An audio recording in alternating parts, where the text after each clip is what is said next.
Good afternoon, everybody. We've got a 2023 Road Glide ST here today that the customer brought in.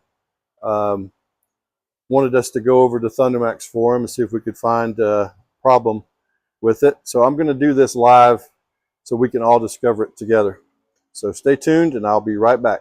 Okay, so the first thing we're going to do is we're going to X out any of these pages that are left on our Thundermax software. At home, you won't have to worry about this, but I do Thundermax each day, all day, so I have to take away anything that I've worked on before. We don't want to interfere or load something into someone's bike that doesn't belong. So we're going to start with a clean slate.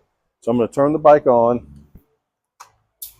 and we're going to wait for it to sync up, and then the first thing I'm going to do is I'm going to read the information from this 2023 ST. Looks like he's got only a stage 1, which basically is a header.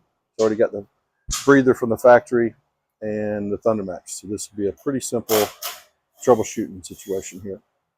Okay, so the Thundermax has synced up now. Let's read the information that's in the bike. We're going to read it and see. He's got map 469 in there. So what we'll do is we'll go and review what map 469 is. See if that's even something that we want in there.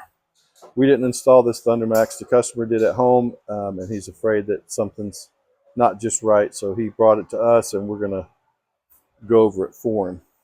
Now, let's go down here to our EFI maps. We're going to right-click on any of the 117s here. And let's go. He said he had map 469, D&D 2 and the 1. That's the one he's got right there. Stock 55 millimeter, 2 and the 1. Stock, yeah, that's our map. Okay, so we don't want to do anything with that, just verifying what's in there. So let's go over here and let's look at his module configuration and see what he's got set. He's got Speedo Cal 44750. That's right.